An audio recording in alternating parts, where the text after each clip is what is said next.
Welcome to the Everyone Has a Story podcast. So today we're talking about the term us. What does that really mean? Especially what does it mean today? In all aspects of our life, I'm a true believer that you need that someone or someone's, that community that can always be there, through thick and thin, kind of like the old, post delivery mailman, he always said, through thick and thin, rain, shine, hail, snow, sleet, he's going to be there. And that's the way I believe today we need that in our lives more than anything. We need a lot of mailmen in our life. And I'm not bringing back anything other than we don't need, we need that person we can count on. And I'm going to tell you this story because there's, we all have those moments in our life where you need that community. So back in 2010, my wife diagnosed with cancer, going through some surgeries. She's going through chemo. And, from the spouse's point of view, you're sometimes lost because there's really nothing you can do but just be there for support. But then sometimes, the person giving the support needs some support too. And so we decided to do the chemo treatment in Rapid City because that's where her sister and her husband lived, and her husband was a doctor. So it was really ideal for me because it really gave me that immediate support that I needed. But the story goes further than that. That summer in 2010, we get invited over to our niece's house for a barbecue, and she's barbecuing steaks. And so you got me at barbecue, you can throw in the word steak and I'm there forever, right? So she's serving us this beautiful barbecue meal, and she's really treating us, all of us, differently. And there was 4 or 5 guys. There was me, my brother-in-law, her husband, and her nephew. So there's 4 adult guys and then her 2 boys. And one of her boys was just turned 12, and he signed up to play Little League Baseball. So Corey, my niece, fixing this great dinner. She's treating us like $1 million, serving us drinks at will. And then about that time, after we took our last bite of dessert, she said, "Oh, by the way, I need to let you guys know that I signed you up to be coaches for her son's baseball team." And we're all looking at each other like, "What?" She goes, "Yeah." None of the fathers stood up. So I stood up and said, "Damn it, I'll be the head coach." And she said, "Well, once driving home, I realized that maybe I might need some help. So I thought of you 4 guys." So we looked at each other and said, "We're in." It was the best summer, even though I was going through what we were going through with my wife.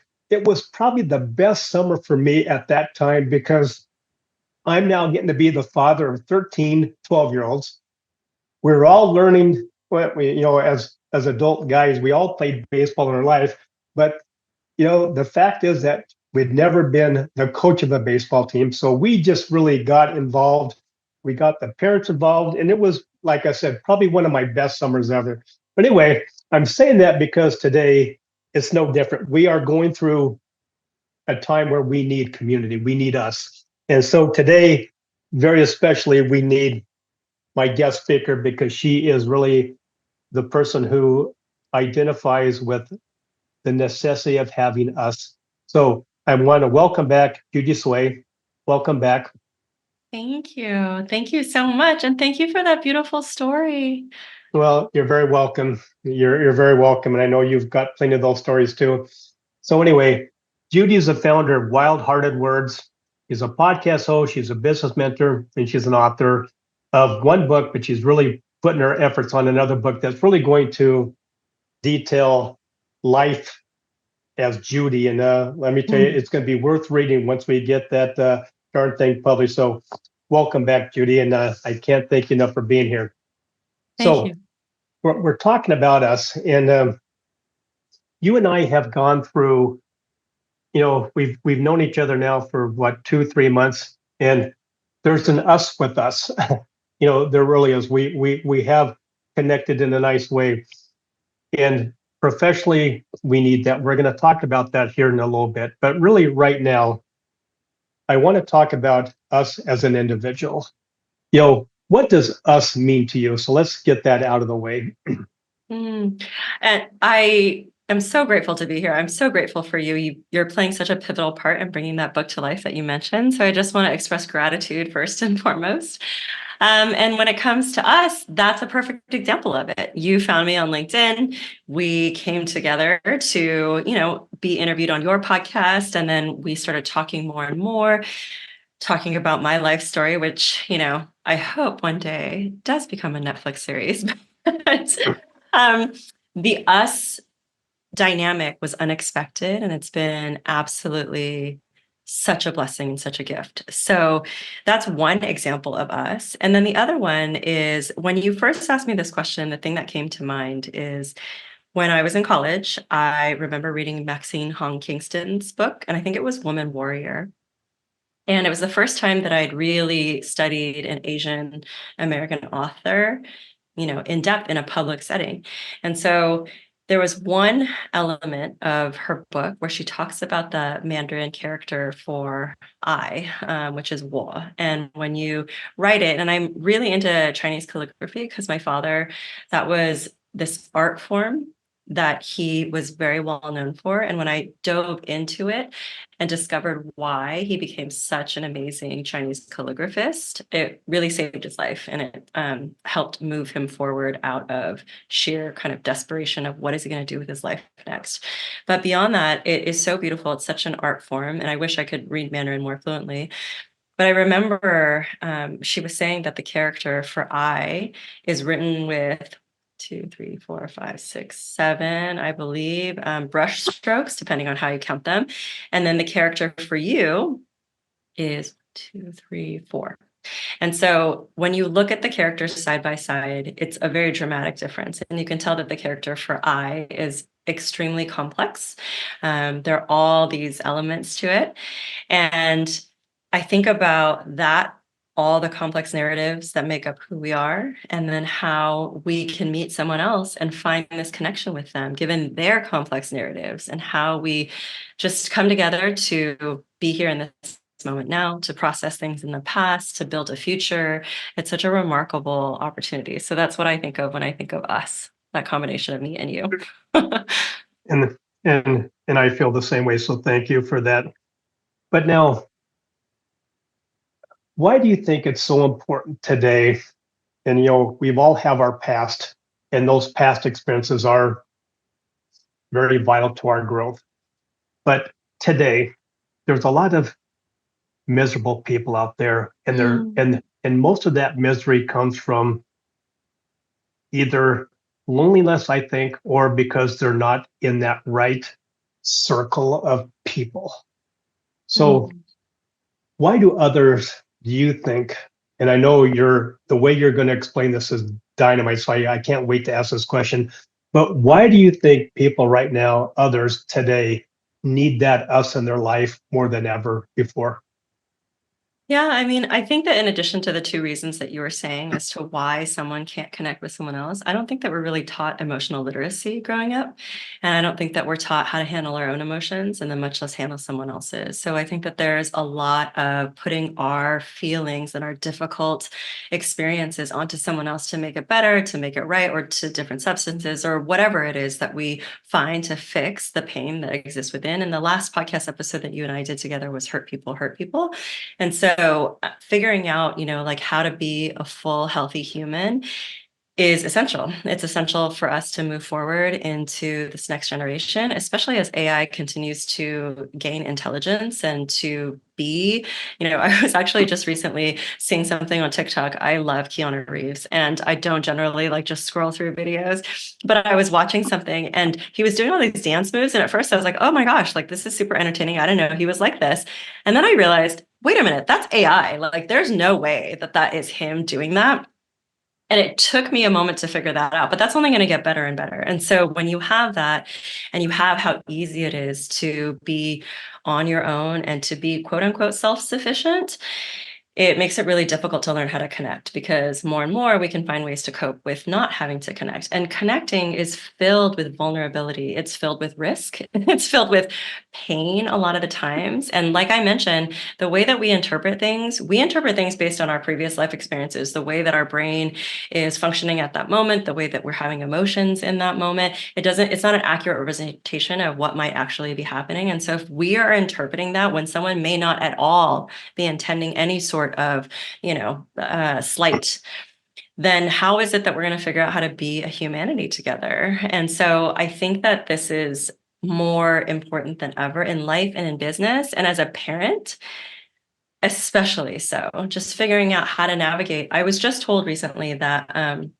my friend who we stayed with in Austin when my daughter and I and my now ex-husband got off the road from our camper van adventure, they now have a little one. And they said that they were so inspired by us when we stayed there because of the way that we were raising our daughter and telling her, like, when she was having a frustrating moment, to take a deep breath, to allow herself to feel those feelings. And so they're aiming to do that with their little kid too. But they were saying that they have recently learned that because kids are put in front of iPads so much at restaurants and like all of these other times that are just natural, you need to pay attention to your hunger cues and things like that.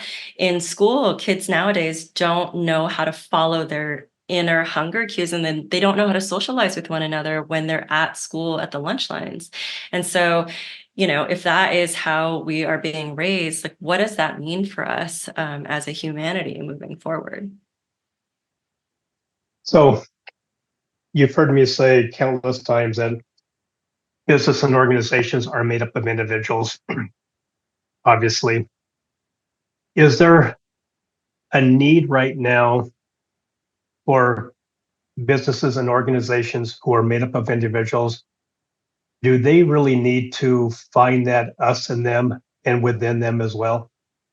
I love that you asked that question. As you were asking it, my face got so big and I was smiling because I've always been an advocate that you can be genuine and authentic through and through in every aspect of your life.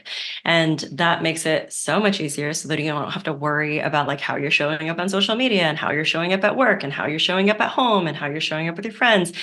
And so to me, it seems like a simplification of all of the complexities that we have to deal with all of the time. It's also that, until I hope this doesn't happen, but until AI becomes so advanced that you're only doing business with an AI individual, then you're still dealing with someone else and you're still figuring out how to coexist in this professional environment.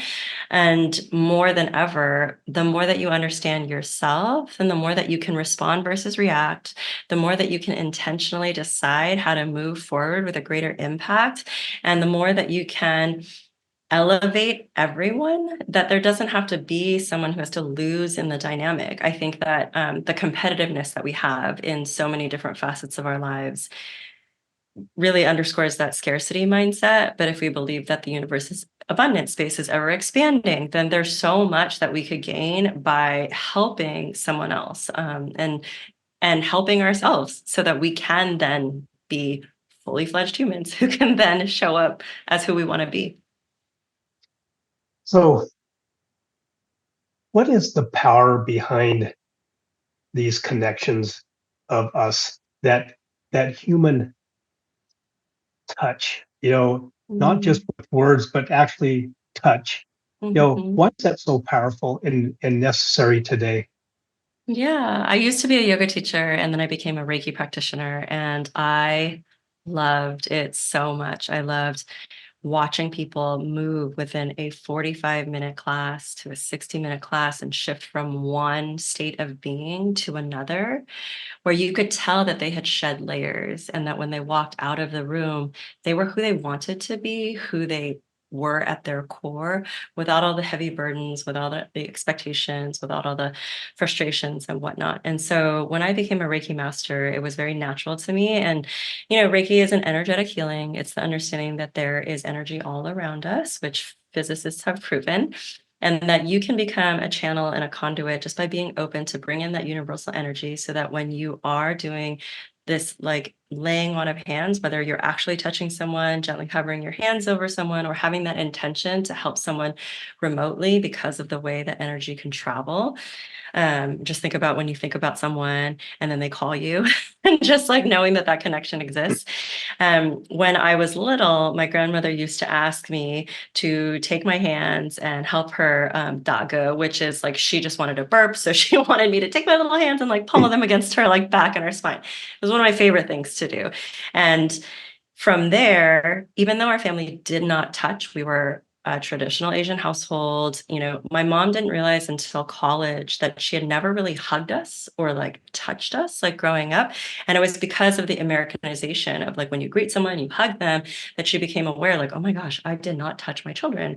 And having that lack of touch, I think, made me want it more. And all of the things that I didn't get made me able to see the value in the things that didn't come naturally in my family of origin, but they came naturally to me. So when I became a Reiki master and I learned how to do this, I would, at the end of class, come around. At the beginning of class, I would ask, does anybody not want any adjustments? I usually infuse them with Reiki energy, and nobody raised their hands. And then I would come around and I would gently place my hands on them and I would watch them just melt. And to think about how, little we are touched, how little we feel that safe connection where there doesn't always need to be the sense of reciprocity. Like if you do this for me, then I'm going to do this for you, that there can be a giving and a receiving. And I think when you're receiving, you're in such a vulnerable state. So I used to explain it to people as well as when you are in a session like Reiki and you're receiving, it's unlike getting a massage. When you're getting a massage, you're naked, you're vulnerable even more. But with Reiki, you're just sharing space with someone else. And how often as adults do we share space with someone else and there's no conversation? There's no expectation. It's so rare, but you can watch people completely transform. And I'll just say also, like, if you think that because you don't share a dialect, you don't share a background, you don't share like any of these things that would have those common lines of connection, completely untrue. So when I was a yoga teacher, I built the Karma Yoga program, which was our, give back to the community. And so I assigned teachers in hospice care. I assigned teachers all around, like at schools and whatnot. And so one of the organizations that we partnered with actually came to the studio. So they were an organization specifically focused on special needs men. And these special needs men were of all different ages, of all different stages of special needs, some like non-verbally communicative. And yet they would come to class. There would be their aides in the room. They would follow the teacher or just be there in the room. And you watched how everyone shifted. Everyone completely calmed down, like whether or not they could actually move and do the poses. And then we got feedback from the organization director that even when they were in like these high tense situations and they couldn't clearly express what it is that they needed, that they practiced their yoga breathing to calm themselves down. And so there was not an exchange of necessarily lived experience, understanding, or even like physical capability, but there was that shared understanding of connection. And I will also say that one of the teachers that I was able to bring in is married to a very well-known skateboarder. And so one of the students, he loved skateboarding, like loved it. And so one day she surprised him and brought her husband to class. And it was just such a remarkable, moment, like to be able to share that. So that class actually proved to be like one of the favorite ones that all the teachers would teach. So we're still in the business environment, and you're talking about what these people receive when they're going through the yoga or the Reiki or whatever. But what does the giver receive? That's such a good question. I would like to say that we are all innately programmed to give, and that because of life circumstances, that capacity may either increase or diminish. I think that there's always something so rewarding to feel like your presence matters. And because you were there, you mattered. So when I have published articles in the past or written LinkedIn posts or, whatever it is, and I've gotten emails back from people or comments back, like, I needed to hear that. I needed that message right now.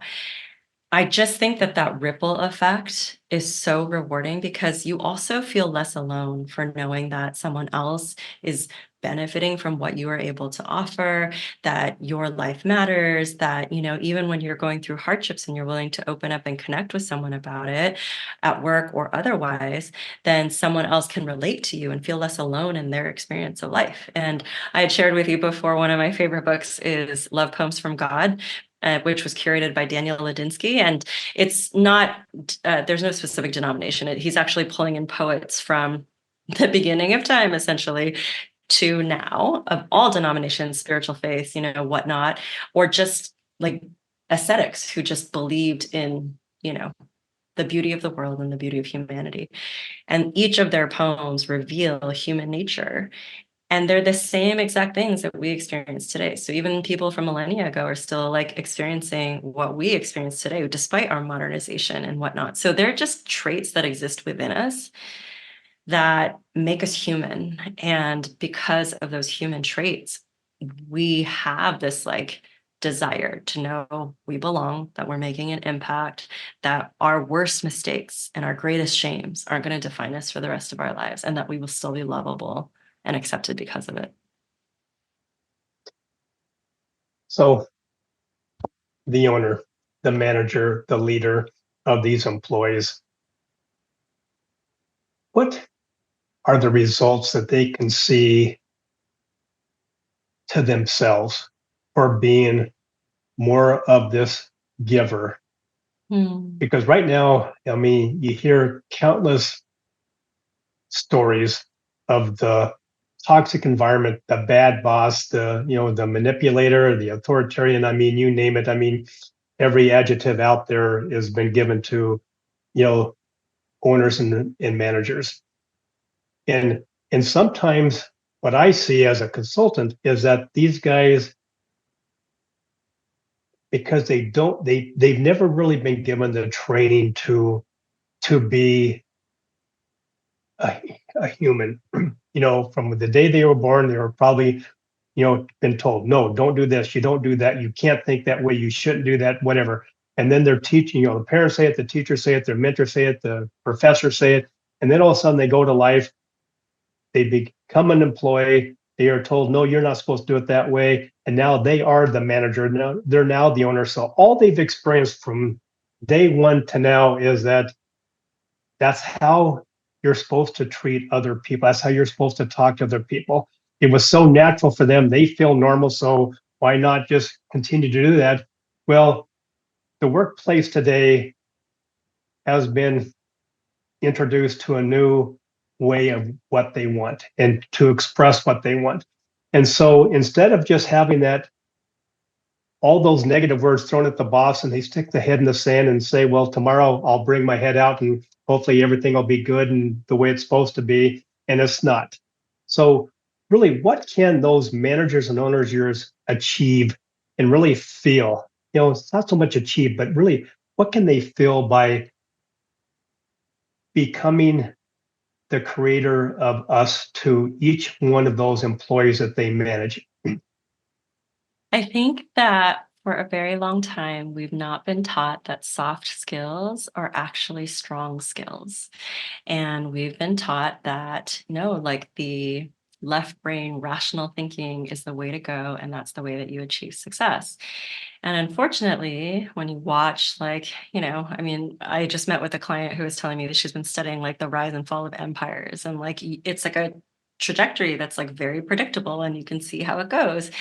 And I think that, when you think about the value that it provides, that knowing that people are asking for this, that you can feel this tension that's existing in so many different facets of our lives. And, whether you read the news, I don't watch the news, but I'm very aware and like palpable and I can feel it.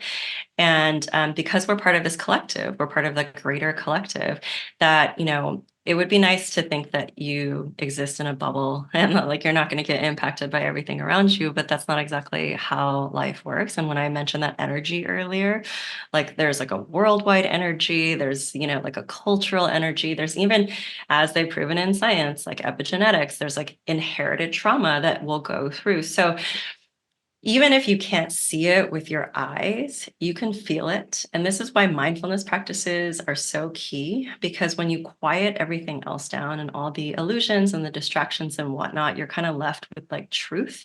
And I remember hearing there's something in yoga called a tingsha. It's like a Tibetan instrument. And when you clang the two tingshas together, there's a very distinct ringing sound. And we used to say that truth is that sound. Like you can't deny it. Once you hear it, you can't unhear it. And so I think for really effective leaders, there's always the idea of growth. There's always the idea of receiving feedback. And it's scary. All of those things are uncomfortable. And we are not given like a curriculum about emotions and how to manage them, how to process them. Because the thing that we usually do is we shove things like down below until we really have to deal with them.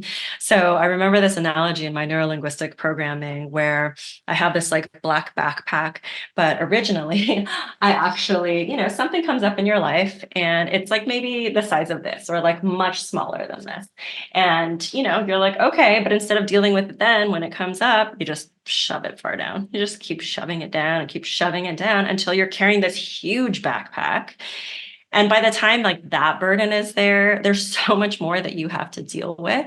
So when you're engaging with someone, what you're engaging with them often isn't the pure tingsha truth of who they are. You're dealing with that baggage and that armor that they've put on. So until you create environments and safe spaces and professional spaces, especially where you can pull out all of whatever is in that black backpack to get back to like the core issue, or to even just have a safe space where you can like move through with communication that's clear, everyone's just going to continue to carry those heavy packs with them around. And, I don't know about you, but like, that's not my favorite. I just remember junior high being like lugged down with all those books. Not my favorite. So walk us through. I want you to put your coaching hat on. And how can a leader, a manager, an owner, and even to go the other route, the frontline employee, how can they create that great partnership, to really where it is a non-threatening, safe environment to where everybody accepts everybody and encourages everybody the way life was meant to be. And even back, when my mom and dad were working, they'd always come back and have just good stories to tell about work, and who they worked with and who they worked for.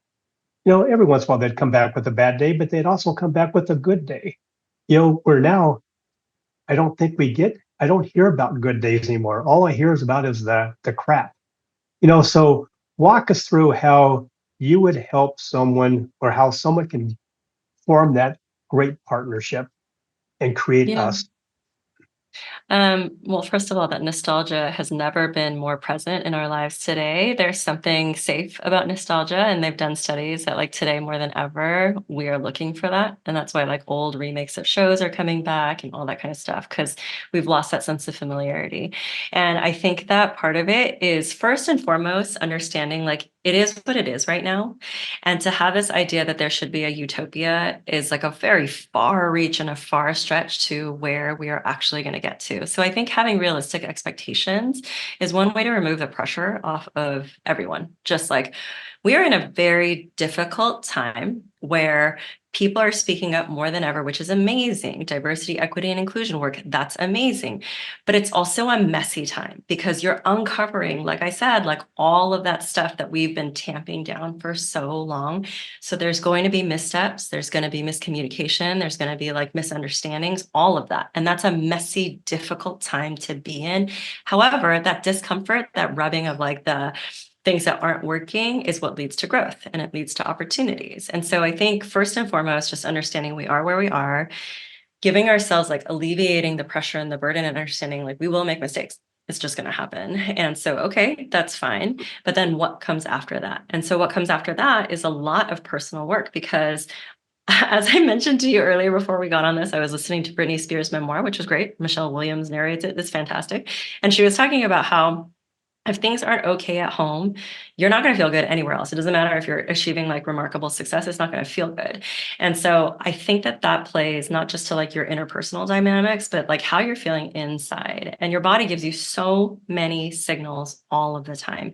It lets you know when things are awry. It wants to be in homeostasis. It wants to be both in growth and in homeostasis because you want to evolve, learn, change. Like that's a nature of life, everything in nature. And at the same time, it wants to continue to help you find that like middle ground. And so if you can give yourself like the grace to experience that and learn, that's going to be so important. And extending that grace to yourself, my neighbor would always say space and grace, and extending it to other people too, that everyone's going through their own journeys and we have no idea what anybody else's lives like really are if we were to peel it all back. And so, again, so make sure that you have like that reality check with like a gentle, understanding. Give yourself that space and grace and allow yourself to learn and grow and do the things that are going to help you create more empathy and compassion. I don't even know if like understanding necessarily needs to be there because there are going to be so many things that we don't understand because we're not in the lived experience of someone else. But I think if you have compassion and empathy, you will at least be open to hearing about it. And once someone tells you something, like your podcast is called, everyone has a story. And like we all have stories because that's the way that our brains learn. We keep things through our brains through stories. And when we hear someone else's story, we automatically put ourselves in their shoes and we start to experience things from their points of view. So if we want to talk about better dynamics at work and better communication, then being able to see what's happening from someone else's lived experience that you don't have any knowledge about is huge. And I think ultimately all of us are looking for safety. We want to feel safe in ourselves. We want to feel safe in our homes. We want to feel safe in the world. And that is like a rare commodity these days to be able to feel safe. So I think all of that kind of contributes to your question. Where does fear come in to play? And fear is the unknown. If you look through history, all the different populations that have come to the different places that we are, there's always fear. And I always love the acronym fear equals false evidence appearing real. The fear is a defense and it's natural to want to feel safe. Again, like you want to feel safe. But I also think, what you're saying about like a bad boss, how much of that comes from that scarcity mindset that you need to be in competition with someone else? And when you were saying like your parents come home and they had great stories to share, I also don't think that we are taught to see the positive in the world. And so we're spotting the negative, which is like a survival trait. You got to spot the dangers, you got to know where they are, but like it's exponentially so because of our digital world. We can see it all the time. And so how often are we taught to like spot the good stuff? Because I bet you even in terrible situations, there are good things happening. Like even in my marriage that was so unhealthy, I was able to find good things that came out of it, such as I had to learn to be a stronger version of myself, a more brave and bolder version of myself. Those were not easy, they were not comfortable, and I was scared as but I had to do it. And so I think that even in the worst situations, you can still, if you are looking for it, find the thing that will drive you to the next level. Well, Judy, I knew this was going to be an extra special podcast, and you didn't let me down. I think I've learned more than the audience has from this message. So thank you for that. And I want to put it on record right now, so I'm going to put you on the spot. When your story does become that Netflix series, I want to be in a cameo appearance. Absolutely. Perfect. Okay, so Absolutely. now we have that on recording, so now I can hold that with me the whole time now. Perfect. Well, before we leave, I need to have you just give us one more little bit of Judy wisdom and Judy inspiration to finish this podcast off with? Hmm. I just think that well, I think I may have said this in the Hurt People episode, but I'll say it again because it's one of my favorite things, which is every single time that you meet someone, what you're seeking within them is their vulnerability. And the vulnerability isn't because you want power over them. It isn't because you want to feel protected by knowing their weak spots. It's because that vulnerability leads to connection. But ironically, we are people walking around not wanting to show anybody any of that. And so if you think about even like business building and marketing, why authenticity makes such a big difference, it's so refreshing to see because there is not one person who hasn't experienced the pitfalls of being in business, of pursuing your career, being in a relationship. We've all been there. And if we could just peel back the curtain, it would normalize so much and remove so much of that shame. So if you're looking for connection and it feels scary, just remind yourself of that, understanding like we are all looking for the same things. And the person who takes that first step, I've been that person in pretty much virtually all of my professional client relationships, like personal situations. And it has always proven well, like it's the value that I've received is incredible. And again, it has also led to like, oops, that was a learning lesson. Oops, that was a mistake. Some of them big ones. However, I'm always trying to seek that wisdom so that I know that any experience that we've experienced has a point to it, that it's going to help us grow. And that's actually something that my therapist will say. So I'll just finish it with that, is that when you can make a purpose out of your grief and what hurt you, that it allows you to heal tremendously. And then you can move forward and become like, a bigger version of you. Great conclusion. Very nice. How can an individual get in touch with you once they hear this insightful episode with you starring in it, and how can they reach out and get in contact? Oh, thank you. I send a weekly newsletter called The Heartbeat, which are all really intimate stories. Roger's on that list. So you can go to wildheartedwords.com and go sign up there. You can go find me on LinkedIn, which is the last name Tsuei. So Judy Tsuei. And you can listen to my podcast too, which is, I'm going to curse, called Fuck Saving Face without the U. There's a little asterisk there. So you can find me in those ways.